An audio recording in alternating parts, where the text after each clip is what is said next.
Alrighty, I turned the stream back on. Let's see if it's live this time. I see video. I see also an ad for Jurassic World. Um, all right, yeah, I see some people seeing us. If you could see us, please say hello. Yep, that's it. Yeah, cool.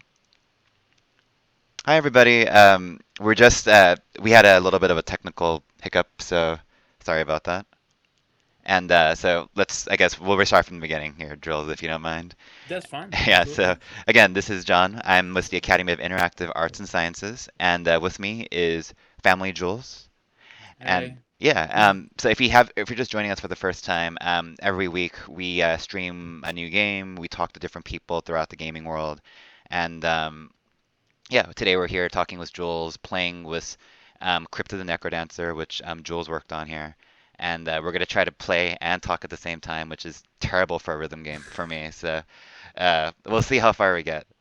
All right, cool. Thanks, Sickness. And guys, if you have any questions that you didn't ask on Twitter, Google Plus, Facebook, just ask on the Twitch chat. We'll get to it as quick as we can, and we'll see how this goes. So, Jules, if you don't mind, I know we went through this once already, but just It's fine. describing a Yeah. little bit of who you are, what you're doing here, and what you do. Okay. Yeah. I go by FamilyJules7x on YouTube. I've been doing YouTube for about 5 years now. I have about I think 170,000 subscribers, about 22 million views. And what I do is I make video game music into metal and other genres on the guitar. Um, and I've also in the game that John's playing right now. I did the entire metal soundtrack. That you can unlock in the pause menu, as well as I've done some random themes. And then I did a little guitar work for the original Binding of Isaac: Wrath of the Lamb DLC. So just a few Nice. things. Yeah. And oh, this is great. James Ray on Google Plus asks, how did you first start off learning music? Well, learning music, I picked up a piano when I was probably like 8 or so. Um, and I didn't really take it seriously, but I mean, I was always into like punk rock and stuff, even as like a kid. So I was a big fan of like the Dead Kennedys and Rancid and stuff, but also like ska, and then eventually I got into metal. And yeah, eventually I got a guitar and I started learning the songs that I loved.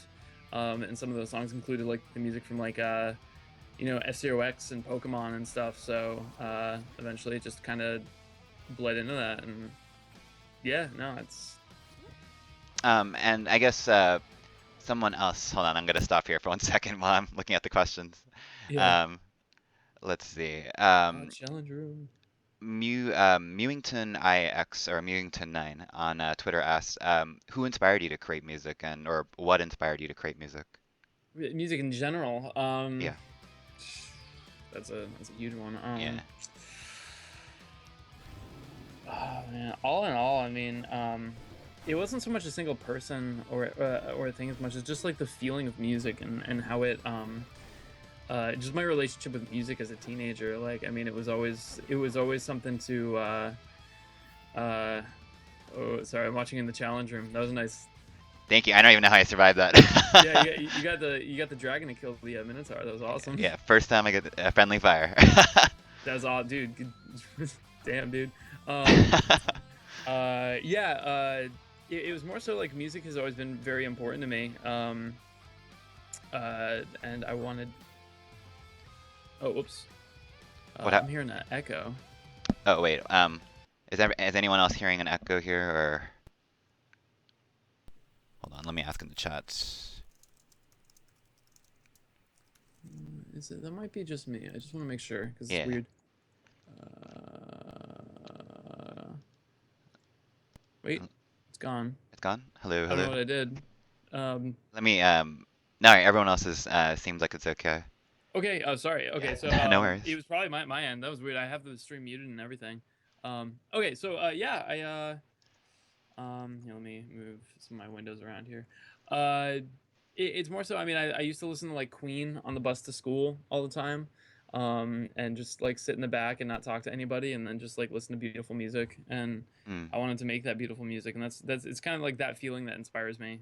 Really, is like I want to like music has always been kind of like a magical thing to me, and I kind of wanted to be the magician that made that happen, I suppose. Yeah. Um, and I guess is guitar your only instrument, or do you play other instruments as well? Guitar is my main instrument, but I also play a little bit of keyboard, a little bit of ocarina, and a little bit of cello. Ocarina. So Yeah, like, oh, that's really cool. yeah. How did you get into all these instruments? Like, is it just Oh, something you you know wanted what? to always do, or Yeah, I mean, Ocarina, I'm a big nerd and I love Ocarina of Time, so That's cool. so yeah, I actually got I got an ocarina from these guys STL Ocarina. Hmm. They saw my videos and they're like, "Hey, would you play an ocarina if we sent it to you?" And I was like, "Hell yeah, I would play an ocarina, of course."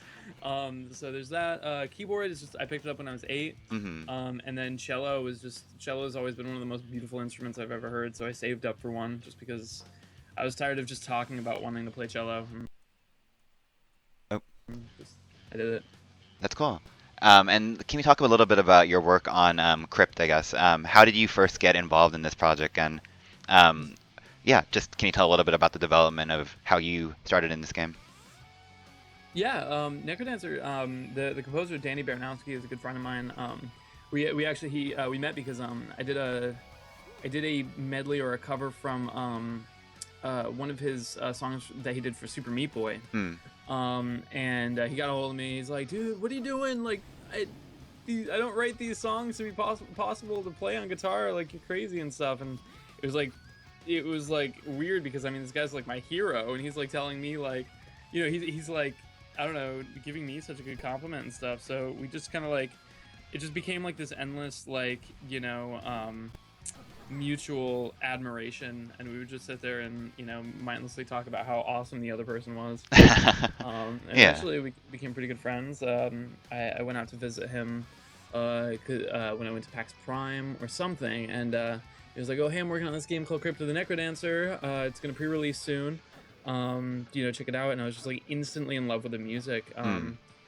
And I'd done some work for The Binding of Isaac, Wrath of the Lamb, which was the DLC for the original one, Hmm. and I did some guitar work for it. I didn't actually tell him, but I went home immediately, just totally inspired by the music he did for this game, Yeah. and I made just some guitar arrangements because I love it, and it was. I think I just finished my 3rd year on YouTube, and I decided like, well, I'm bored, so I might as well do something I love. Yeah. And I did it, and I didn't tell him about it until I had like 3 of them done. And I remember Skype calling him, and I was like, "Dude, by the way, check out this cover I did." He's like freaking out. He's like, "What? When did you do this?" And I was like, "Oh, here's another one." And then, like he's like, "How many of these do you have?" And I was like, "Okay, I have one more." And I did. So I gave him all the ones that you actually hear in the game that I did for Zone 1. So the one Yeah. that's actually in the zone that you're playing right now. Hmm. And pretty much completely unchanged. He heard it that way. Nice. And yeah, and then he immediately called Ryan from Brace Yourself Games and said, "Could we make a full arrangement soundtrack that was like selectable, like have just a whole nother hour of music that was possible in this game?" And Hmm. Ryan was like super chill, super awesome, and he was like, "I would love that. I would love to like at least give it a try," and he loved it. Which is awesome. Um, Nice. yeah. So then Danny also got EDM artist A Rival, Yeah. who did Truth Cannon and a bunch of awesome stuff to do the 3rd. Well, actually, I guess technically, in terms of the game's you know time span, is mine would be the 3rd one. The 2nd soundtrack that you get in the game is by A Rival. It's Hmm. absolutely wonderful. So I don't know. I think Danny was just like super pumped to have like a game that had like 3 hours of possible music. No, there's so much content in terms of the Yeah. musicality, and it's so important to the game as well. Um, I guess Knight's Fight on that line is also asking, since you worked on this game and on uh, what was the other game that you worked on? It was Isaac? Binding of Isaac. Would Yeah. you rather be a freelance video game musician or work, for a gaming company? Would you be interested in doing that in the future, or would It's yeah? yeah. Oh, go ahead. Go ahead. No, no, What do no. you want? That was the question. Yeah. Oh, Uh-huh. yeah, that's my dream, man. I would love to be. I mean, number one, goal I'm going for is like I would love to compose music for games. I would love preferably indie games like this, man. I mean, I don't want to, I'm not like a huge AAA fan. Hmm. There's a lot of I'd say that, and then if I got like an opportunity to like make the music to like F-Zero or something, I couldn't say no. But like, I mean, these are the games that like I feel like have the best playability, and like they're so just fun and adorable and hard, and just there's so much playability. Mm. It's not the same, the stuff just rehashed all the time. Yeah. So I'd love to make something because I'd feel like ethically good about making music for an indie game. And then second, like if that doesn't work out, I would love to do kind of what I did for Isaac and just be like a go-to studio guitarist for video games. Like that'd Mm. be super fun. Nice. And then going back to like your favorite games, GamerDad609 on Twitter asked, "What is your favorite retro game of all time?" Retro game. I've been kind of partial to Ninja Gaiden these days, but I think overall, see, this is when it starts crossing into what is retro. Like, Mm. where's the line? Sure. I would But just to say, you, what in your feeling and your mindset. man, Link's Awakening Hmm. is probably one of the most magical like, games from like I think that was the 90s, right? Like Mm. early 90s. Yeah. Link's Awakening. It's like one of my favorite Zeldas of all time. Yeah, 93. I guess it's not too retro. Um, then I mean, original Legend of Zelda, or something like that, definitely. Mm. That's cool. And I guess do those games inspire you in terms of the types of covers you make usually? I know you do Oh like the yeah. history and um, are you influenced by those when you choose which covers to do?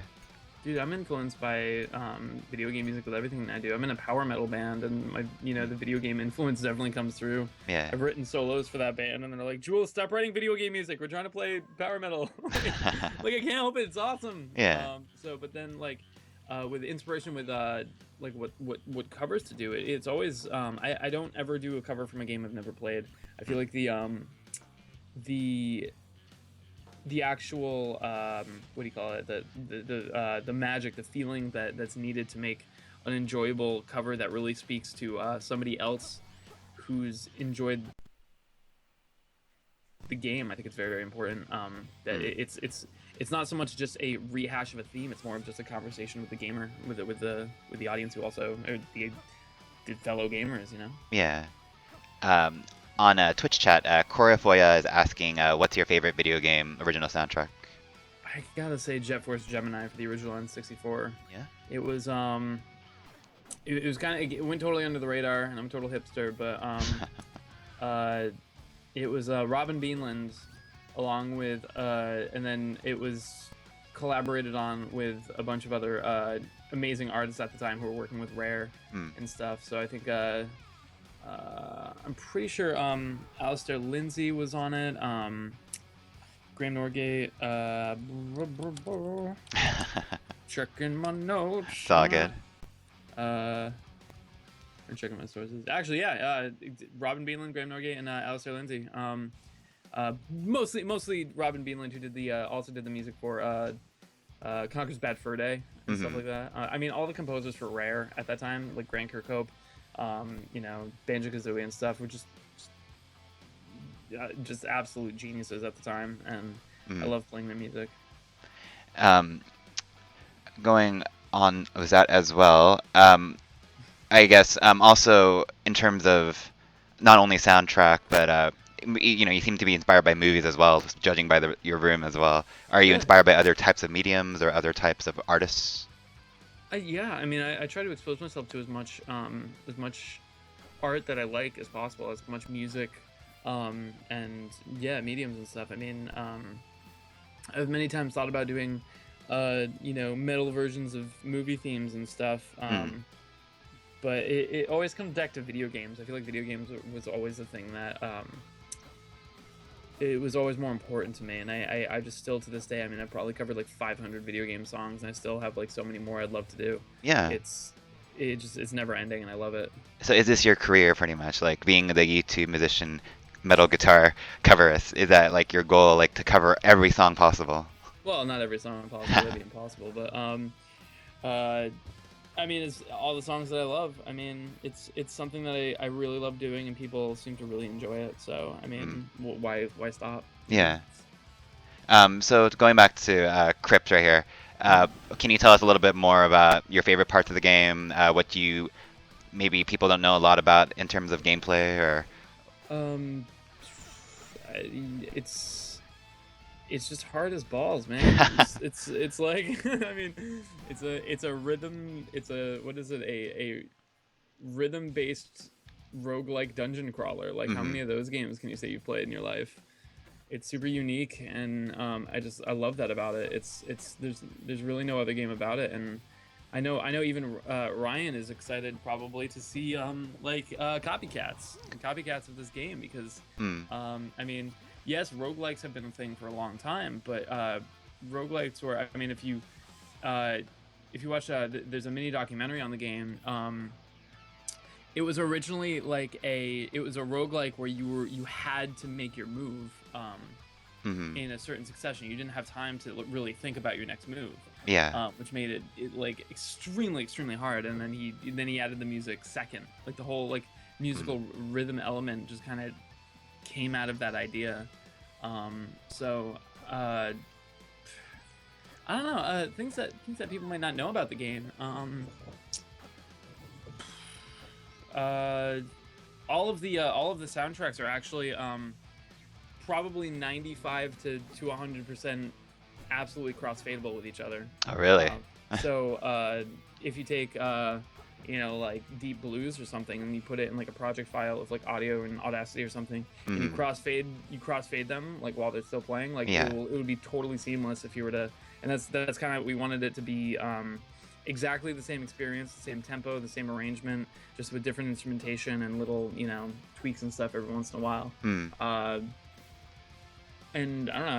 I think it ended up really cool. So if you ever want to have fun, actually, there's a Steam Workshop mod called I think it's called Family Business Mashup, yeah, where it's all of the music is just all three of the tracks played on top of each other, okay. and it actually a lot of the time works really well and it sounds really cool. And that was never intentional, but you never created all three soundtracks, in the same To room, right? Right, yeah, to be like played at the same time. No, absolutely not.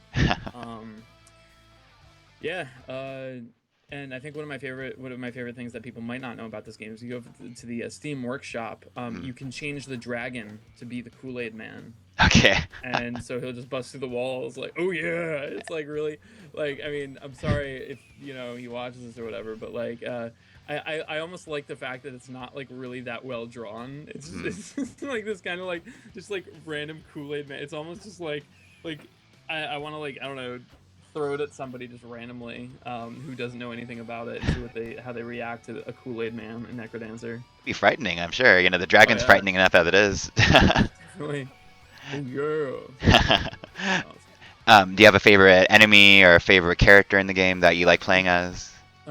Enemy, the zone 4, there's an enemy called the Blade Master. hmm And what you have to do essentially is you have to strike him, he blocks, he parries, hmm and then you have to move back so then he can try to attack you, and then while he's open you hit him, and it's very like cool, like almost like Dark Souls, like it feels like Dark Souls for a second. It's cool, like Nice. you have to time your shots, let him attack, wait for him to open up, and like, which, I mean, most of the enemies, all the way up until there is just pretty much like timing your attacks so that they're not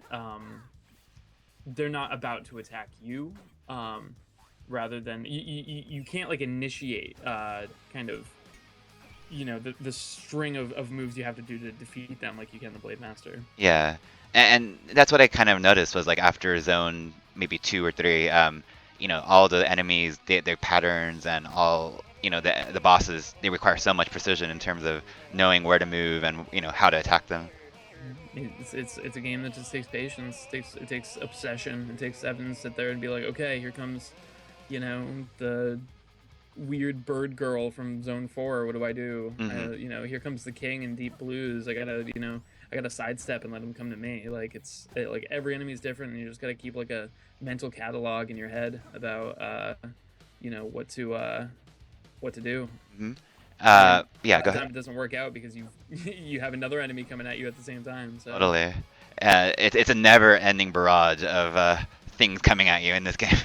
oh yeah. Down to the Deads on Twitch chat asks, have you ever covered the Gusty Galaxy theme from Super Mario Galaxy, or any of the other songs in the game?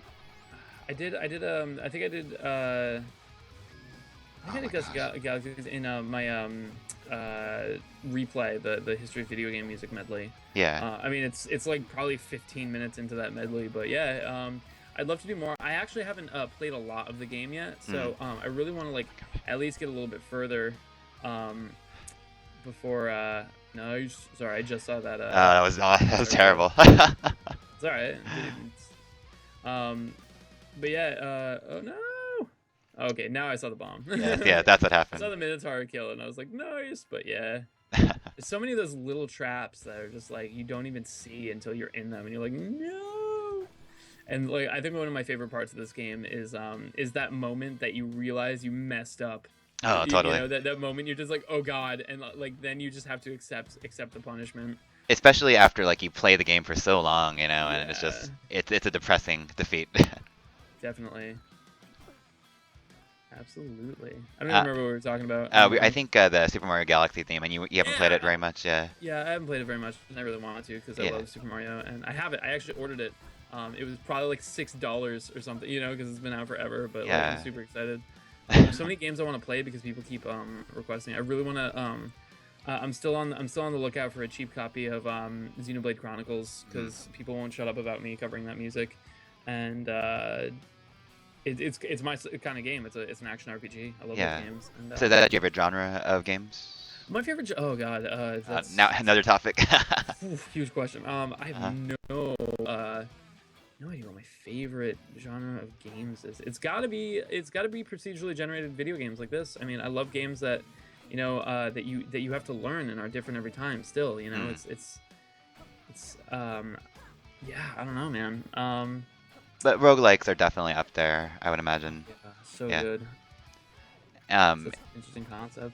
yeah, and again, like indie roguelike, this kind of seems like to be like the genre and theme of what you're going for. Mhm. Yeah, it's fun.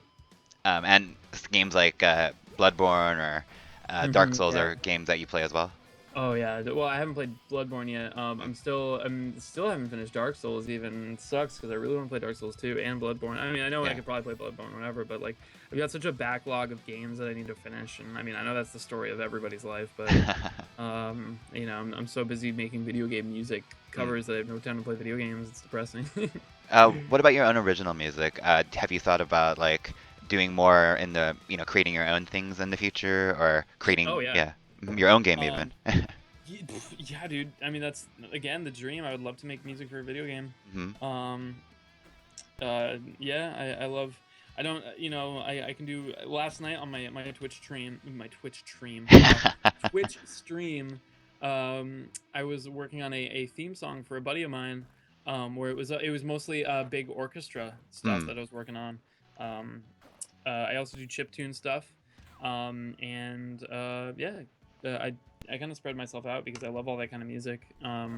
And I would totally, yeah, work on stuff like that. Then I'm in a band. I'm actually douchily wearing their shirt right now, called Thunderforge, Hmm. and we make progressive power metal. We have it's pretty much just metal that's way too fast and hurts my fingers, and with clean operatic singing on top.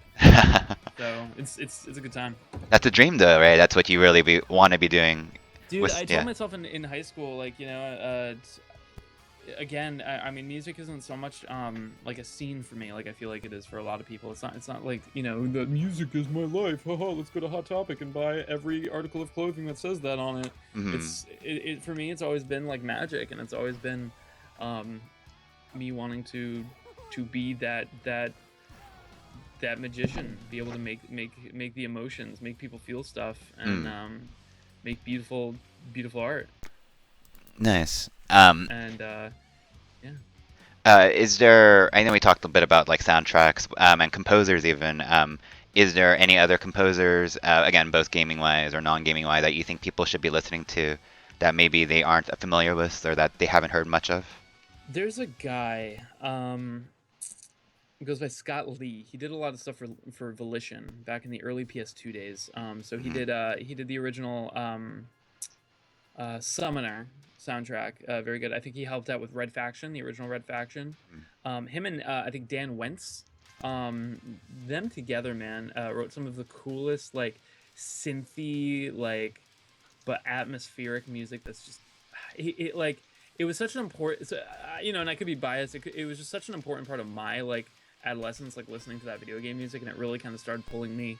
It's pulling the video game music away from the video game for me. It really started. It started letting me see those things as different entities because Hmm. I mean, when you start, it's like video game music is part of the game. Yeah. But like that's when I started really understanding the genius of the composers. I mean, I played Banjo Kazooie before, and Grant Kirkhope is a monster. But like, Hmm. um, it was then that I started like having so much more appreciation for this seriously genre of music. I mean, video game music is a genre of music. Yeah. Um, and do you think in the future, like, what do you think is the future of video game music, either on YouTube or, in general? Or what do you hope? I my actual final. I mean, I'm a huge nerd, so Mm. my final paper for college was actually about video game music and the history of it and where I think it's going to go. And I mean, I pretty much argued the fact that like I feel like video game music is as much as a genre as any other genre in the world. I mean, it's something that that began based on other things Hmm. and was sculpted. The style of the music was sculpted. Uh, excuse me, sculpted by its limitations in the beginning, and that's what I feel like makes any really unique art form, that much better. I mean, Hmm. you had like 3 channels to work with at most, and then in Mario, every time you pick up a coin, like part of the melody has to cut away because like there isn't enough memory on the NES to be able to deal with all that stuff.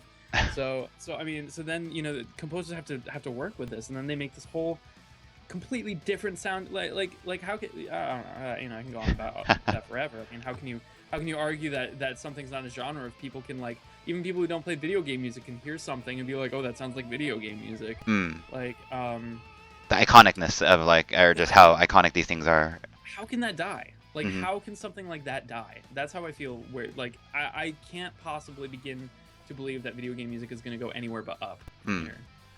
I'd be really sad if it didn't, but I mean, yeah, on that idea base, I think yeah, yeah, yeah, Cool. Yeah. yeah, that's what I think. Yeah.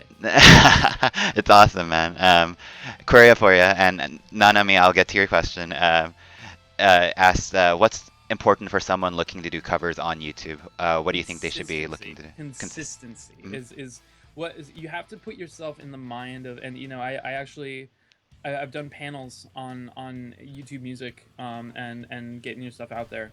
Mhm. Consistency, and put yourself in the eyes of your audience. Put yourself in the eyes of somebody who's searching the content that you're making, and don't make all your decisions based on that. Do what you love, but consider your audience is what I always say. Is consider the first 5 seconds of your video.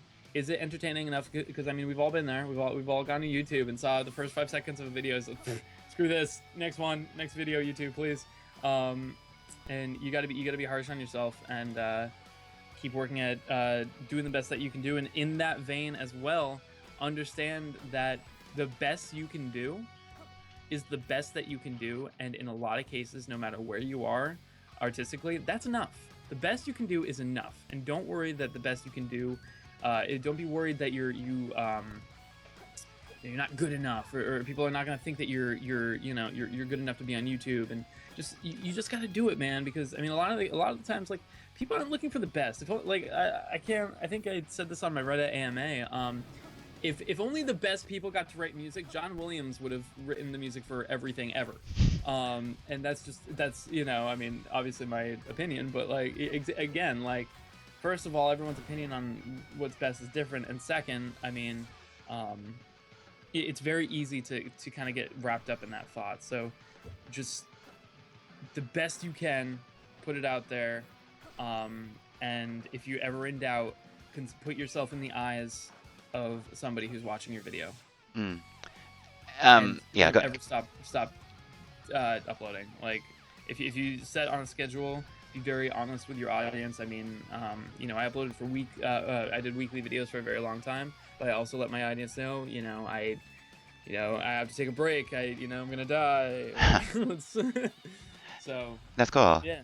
Um, I guess discovering YouTube is very interesting for me for like younger YouTube stars. How did you know YouTube was like the right place for you? I still don't think it's the right place for me. No, it's just it's such a it's such a perfect environment for total free reign. I feel like at the time, SoundCloud was so small, and YouTube really is the YouTube is the big hitter. Hmm. I can't think of any other place where trying to get your music out there as somebody who's literally unknown is easier than YouTube, because I mean there's always people searching for stuff. There's always people watching YouTube. Um, it's I feel like it's probably a little bit harder to get at least your original content out there on other uh, media. I Hmm. don't know, and plus YouTube just, I mean, the networking capabilities it has, at least now with featured channels, and it's maybe unpopular opinion, but it's related videos is extremely good right now. Mm. Being able to find stuff that's related to the video you're watching, Yeah. and its analytics are absolutely superb. So I think it's just, I mean, at the time, I didn't see any other really option. Hmm. YouTube seemed like the only way. But even today, I think YouTube is a great way, especially now that there's so many people, and Yeah. that might be intimidating for a lot of people as well. Like, oh, how can I be an artist, and like with all these great artists out there, dude. Like, there's people with like less than 100 subscribers on YouTube that could play circles around me, that could arrange so much better than me. So like these people just so much better, and it's not even about that. And again, it's I think now it's such a tight knit community now. There's so many musicians on YouTube willing to help smaller people get out there and get exposure, and if anything, just give them advice. Mm. um I think it's yeah, I think it's a great thing that there's so many people doing it, because so many people are willing to help. It's a friendly community. Like no Oh, one. absolutely. Yeah. Yeah. That's cool. So Nanami is a frequent follower on our channel since the very beginning. So I will ask this question, Nanami. She's asking, "Are you single?" Yeah. It's actually, when I started YouTube, I had a girlfriend, and I it actually kind of fell apart, because I feel like I was kind of uh I mean, I started becoming married to YouTube, and spending all my time making music and stuff, and um yeah, it's mostly by choice, unfortunately, It takes a but lot of time, though. I would imagine. dude, yeah, it's more than a full-time job, and I mean, if I didn't love it, Mm. man, I would not be doing it. It's so much work. Yeah. I love it. I love every minute of it. For people that don't know, also, could you tell about like any projects you're working on that maybe people should be more aware of, or? I mean, I actually just released the soundtrack for this game. You can buy on Steam, but I did a kind of like a extended director's cut that you can get on iTunes, Bandcamp, and Louder, Mm. .fm, as well as Bandcamp. I have a very limited edition of physical copies that I actually sent out a bunch today, Mm. but still have like way more to send out. But that just finished. I'm working on doing some videos pertaining to that. Mm. And just overall, I've been streaming a lot on Twitch, Yeah. and other than that, just a lot of odd jobs, and it's pretty nice. Could you walk us through maybe like a planning session of how you think about doing a cover? Like, where do you start and how do you end up in the final phase of the project? More times than few, there's been like a video game song that's just been so good and annoying and stuck in my head, that I've used making a cover of it to just get it out of my head, because Hmm. then I would listen to it a million times. It's usually just like whatever's stuck in my head. You know, I'll just sit down, I'll look at the song, and I'll start just jamming on it with a guitar, and I'll decide whether or not I think it'll sound good as a cover. Mm. And I just kind of go. I either write the drums first, whatever it seems right. Yeah. Different every time, I guess. Do you have any other anyone inputting on like how to how good is your songs, or are you your own best judge at that point? Well, you're also your best. Yeah, I mean, you're your worst critic and your best judge. I feel like a lot of times, I guess it's Mm. I don't know. Yeah. I don't know. Mm. No, it's all good. It's all good. And it must be a complicated question you must ask yourself sometimes. Yeah, yeah. I mean, it's again, it's always different. It's different every time. Mm. You know, based on the mindset you're in, how you feel about the song. You know, like I'll do a song that I'm extremely passionate about, and sometimes there could be a bias in that. Mm. I don't know. Yeah, I mean that's kind of the independent YouTube mentality, right? Is that even though there's a community too, you're also working on your own on most of these projects, right? And Yeah. so there's a bit of you have to have I guess confidence in your work and what you're doing. Yeah, and I mean, even when you don't, man, I mean, again, back to the community. I mean, you make a lot of friends doing this kind of stuff, and a lot of the time, you can share your stuff with your friends and be like, "Hey, man, my ears are shot. I've been working at this for like, 40 hours, straight. Mm. Can you, can you listen to make sure I'm not like releasing just straight white noise? Like Yeah. it's awesome, man. And there's another fan question. I'm doing terrible at this right now. In terms It's of the fine. game.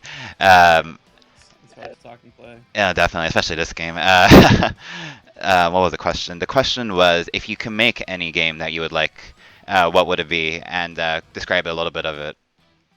I would love to make a racing game, a futuristic racing game, man. I love the concept of F-Zero, just zipping through the galaxy to like crazy guitar solos and um, I don't know. I'd love to make like an F-Zero X ripoff. Yeah, it sounds very much like F-Zero. That or yeah And you be, would you like be inspired by any other games or any other products, which is the same shit. thing?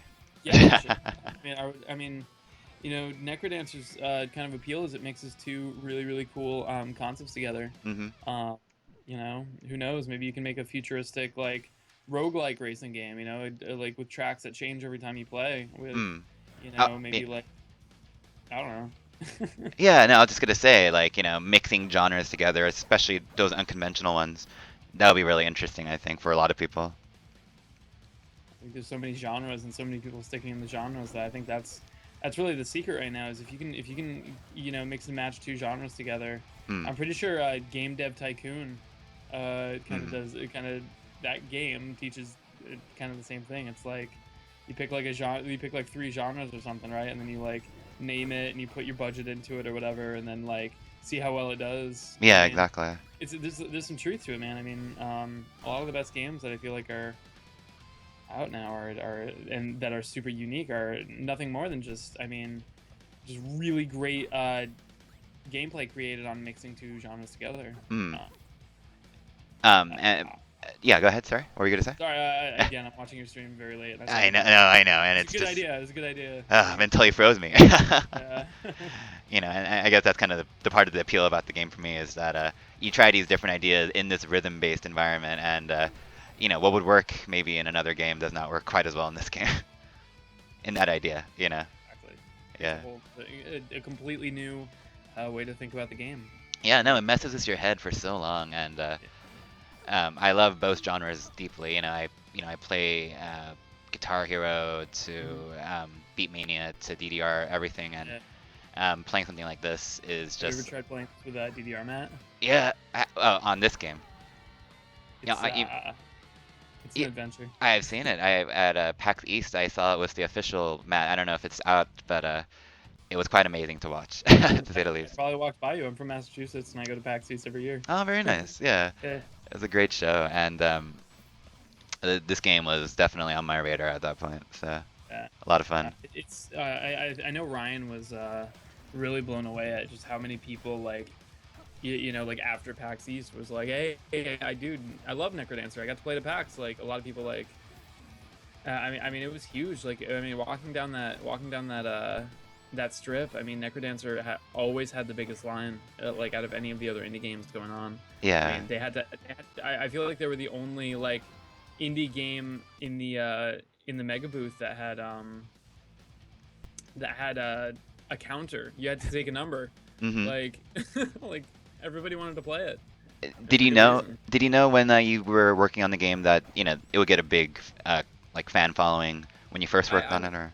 I think I mean you can never know, but like I Mm. mean I had a really good feeling about it. I mean, um, I remember playing it at first and not like completely not understanding it. You know, I remember trying to play 1-1, trying to like understand like okay, so how do I kill a dragon if you know like if I only get one attack per and he's got 6 hearts like you know Mm. this concept like these concepts were totally new to me and then it's just crazy. I wonder if a lot of people are turned off by that, like how just even right off the bat, like 1-1, it becomes like you know it's impossible to a new gamer, and then you know sure enough, it's gonna get at least 100 times harder. Oh, totally, right. But Yeah, there's a sense of accomplishment when you do figure it out, though, and I think that's what maybe a lot of people find appealing about it. I just died again.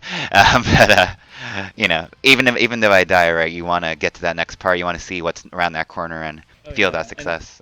the worst part about it with this game is that you die and like gives you a replay. You know exactly what you did wrong, so you're like, oh, Exactly. next time I do that, I'm not gonna do that. And, you Hmm. know, like oh, I know exactly what I'm gonna do, and I'm gonna win next time. You know, every time you kind of get that like, ah, I made such a dumb mistake. Like I don't know.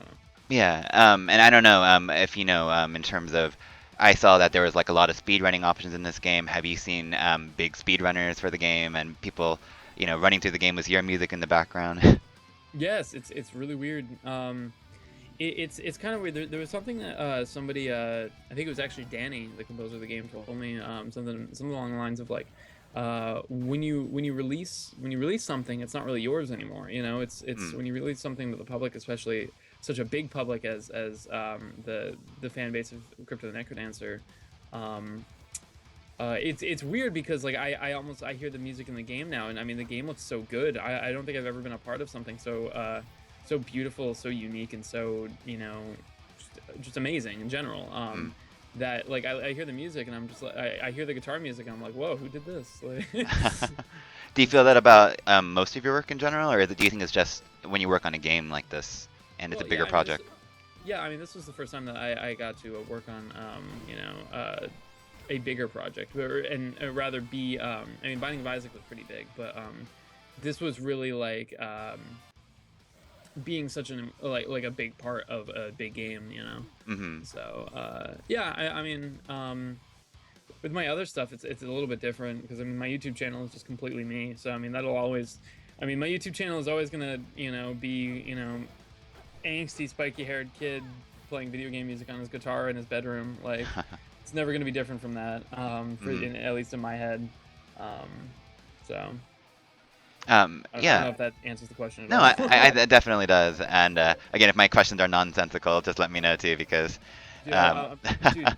Also, benefit, dude. Like you're playing Necrodancer, trying to talk. I got all the respect in the world for you, man. It's not easy. Definitely. I mean, it gives a new sense of playing, live streaming, playing a rhythm game. Ugh, it is mind frustrating to say the least. This is my favorite part, by the way. It's probably lagging on the stream a little bit, but the shopkeeper Yes, is amazing. Shopkeeper is the best thing ever, and I honestly want a statistic. Like I wish there was like a quick questionnaire at the beginning for every single person who bought Necrodancer, and I want to know how many people bought Necrodancer exclusively because of the shopkeeper because it's so good. Yeah, Like, no, it's amazing. And when you were creating the soundtrack for the game, obviously that concept was already in the game. I would imagine, right?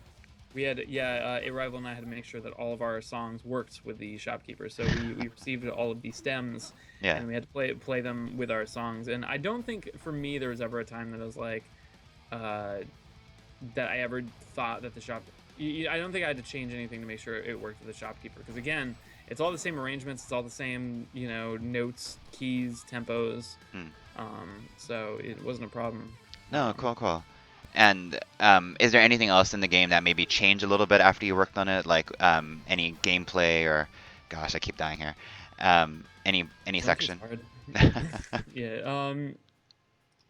Honestly, the only thing that was really added to or changed in a lot of these things were very very simple stuff. Very very like maybe added a few like block sprites. Hmm. Maybe you know added different rooms and stuff. Doors changed maybe, but dude, the way it was in pre-release is pretty much how it ended up. And I mean, if that doesn't say something about just how amazing the kind of game it is, I don't know. It's awesome. And I think yeah, yeah. no, go ahead. Sorry. No, I don't even know what I was gonna say. The Uh, only thing they added really was Zone 4, and I mean, yeah. yeah. I was gonna ask you, even though you said you're more into indie games, if you were given the dream project to work on, other than F-Zero, because we know you're gonna work on F-Zero, what is a big franchise if you got the opportunity to work on that you would love to maybe you know make an arrangement for or make some musical inputs into? Dude, I mean, I'm actually I would love doing any work with Bethesda. Um, like if it had to be like a AAA company, like, dude, to be able to work on like Fallout or like Elder Scrolls or something, Hmm. like I would quite assuredly poop myself at excitement of working on something as important as that to me. That's cool. Coraforia also asks, when did you start playing the bass? I actually started playing bass for my first video. So 5 years ago, I was like, damn, I probably need bass for this. So Mm. picked up a bass and I made the guitarist assumption that like, oh, I play guitar, so therefore I can play bass, and it's not true. But I mean, yeah, and I mean by doing covers every week, I it was good practice. A self-learning process, pretty much. Definitely, yeah. Cool, cool.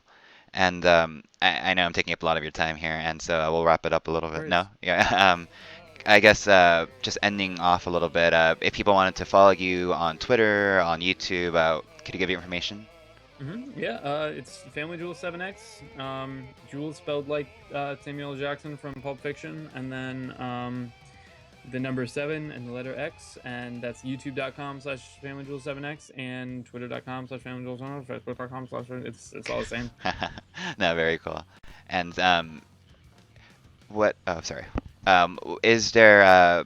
I know you talked about like what you're working on next. Is there a next video that people should be looking forward to very, very soon? Or Yes. I'm not gonna give it away though. It's okay, coming soon. all right, coming soon. So you heard it here first. Haha.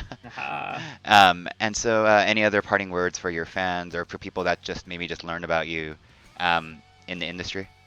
I love all of you, dude. Like, yeah. I mean, the fact that I can make friends and make money doing video games is wonderful, and it never stops being weird and amazing. So, I mean, Hmm. yeah, all my fans, thanks for coming. Any new fans, dude, thanks for listening. Keep playing video games. It's awesome. Very cool. And so, again, thank you for your time. I'm gonna pause here so I can actually say a legitimate thank you. All right. Yeah, dude. That was a mind exercise on its own. So again, Jules, thank you so much for your time. And we're all big fans of you, and Aw, keep on doing some thanks. great work. It's amazing. So Thank you. yeah. And everyone watching, thank you guys for watching. Again, every week we'll be here playing a new game. Maybe not as hard as Crypt of the Necrodancer, or harder. We'll see. And hopefully we'll have other cool people to interview. And Jules, hopefully in the future, after your next game or your next album, we can have you back on just talking about it. I'd love to, man. Yeah. All right. Thank you guys. And I'll be on chat for a little bit longer, and but I'm going to close the stream off here. So we'll have the archive up at youtube.com Academy of Interactive Arts and Sciences, and I'll retweet it out. I'll tweet it over to Jules so he can Yep, retweet and it I'll, out. I'll retweet it so that my guys can see it too. Good stuff. So, all right, guys, I'm going to disable the stream here. So until next time, we'll see you soon. Cheers, guys. Yeah. All right.